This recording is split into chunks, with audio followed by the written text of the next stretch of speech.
你好，我的名字是菲比，我来自英国，我是一名女中音和我希望能再次回到中国。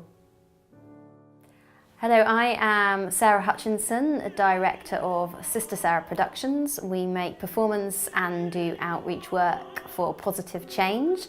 We're here today to talk to you about the Bridge of Magpies, which is a Chinese Valentine's myth.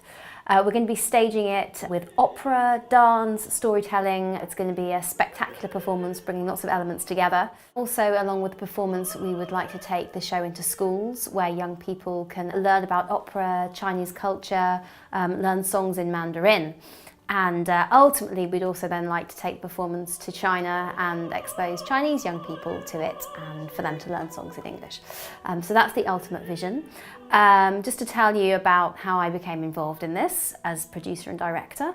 Luckily, last year I was assisting on another opera where I met Jeanne Maxton, who's director of Talent Unlimited, that supports emerging classical artists. She introduced me to Phoebe Haynes, mezzo-soprano, who had previously sung a song cycle that tells this story with the baritone Jacob Bettinelli.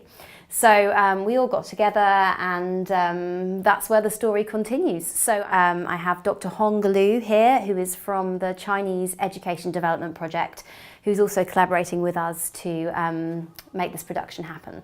So I'm going to talk to Phoebe first. Can you just tell us a bit about how you started out getting into singing and what your journey's been from there and the highlights of your life so far as an opera singer? Yes, absolutely. So I started training when I was about 15 or 16. I studied music at Brighton College here in Brighton, my hometown.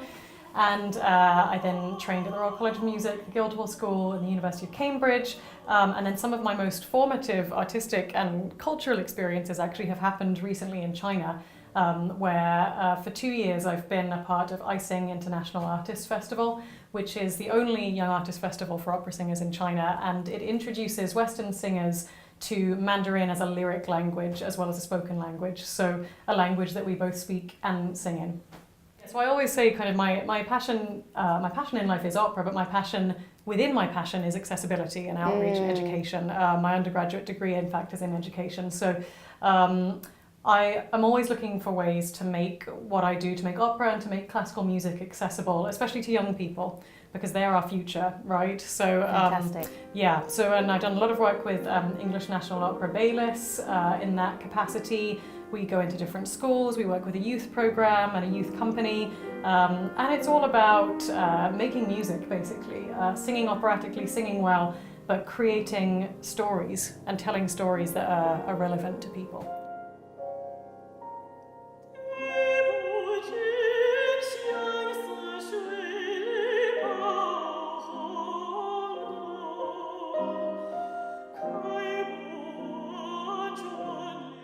And just tell us a little bit about how you came to sing with Jacob and got involved with the first phase of the Bridge of Magpies. So that was back in early 2017.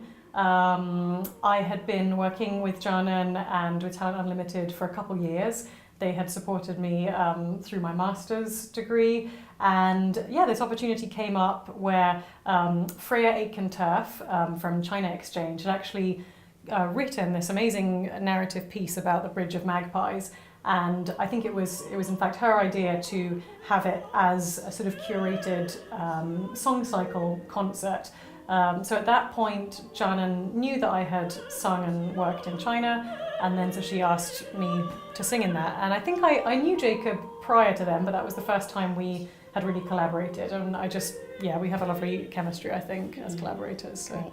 Jacob Bettinelli is a baritone, also a Royal College of Music graduate, who will also be singing in the production. He's fabulous. Very briefly, last question, can you tell us a little bit about the songs that you're singing today and the meaning of the story behind them? Yeah, absolutely. Yeah.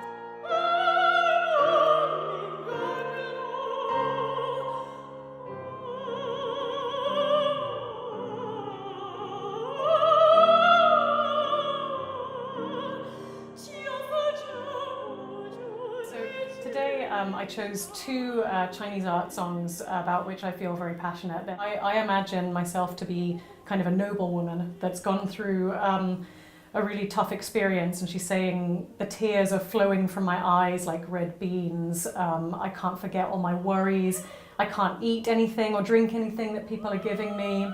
My pain will just be like this, like the mountains in the distance, like the ever-flowing waters. So it's quite a sad but poignant and famous song. And the other piece is the Three Wishes of the Rose, which is again another really famous piece, usually sung by a soprano. But I just love it because you get to speak about a rose, and then you get to actually be the rose and talk about your feelings as a rose. Which I think is quite mystical. Yeah, and all those themes are very relevant to the story of the Bridge of Magpies, which begins with a star-weaving goddess who's looking down on the earth. And do you want to say a bit more about, just a little bit about the story of the Bridge of Magpies? Absolutely. So there's this beautiful mythical goddess who weaves stars, and she comes down from the heavens one day and she meets a shepherd boy, Niulang, and they fall in love, they get married, they have children. And then because of the way that time passes a bit differently in her galaxy compared to on Earth, it takes a little while in Earth years for the gods to find out and to try and take her back. So mayhem ensues. Yeah. But it is assuaged by the magpies who come to their help. Yeah, but we won't give away yet. But the magpies get involved, and there's some hope comes out of it. Thank you, Phoebe. Talk a little bit now to Dr. Hong Liu. So first of all, would you be able to tell us a little bit about the Chinese Education Development Project and what it is and what you do? Okay, the CDP Chinese Center was founded in 2000. The year 2000 is a platform to bring the Chinese and also the British who love Chinese culture together. So we are the one in Brighton, a charity, and also for the national, for any China-related projects. Fantastic. And you already take workshops into schools where children learn about Chinese language and Chinese culture, is that right? So far, there are around 2,000 Chinese days in different schools, not only in Brighton and Hove, but also in the whole country. Fantastic, great. And how do you see this performance and workshop project fitting in with the work that the CEDP does? I believe this is a part of the Experience Culture Day because the story itself is quite similar to the British style of fairy tales. Yeah. Mm-hmm. So I think it fits in very well if that comes to be one of the intensive day for learning, not only about the culture, the story, the language, and the performance related to drama. Yeah, right. Exactly. Yeah, so I believe it's a good project to set up on this platform. Yeah. Fantastic, thank you. And I think you just remind me there, I think that one of the key things about it is bridging cultures, sort of the analogy of the magpies, bridging British and Chinese culture, so both sides learn more about each other and celebrate each other's cultures, really.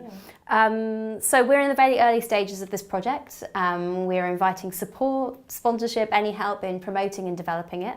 If you would like to help, you please get in touch with us. There'll be details on there about how you can get in touch with us, links if you want to support and help us out. Thank you for watching. Thank you. 谢谢。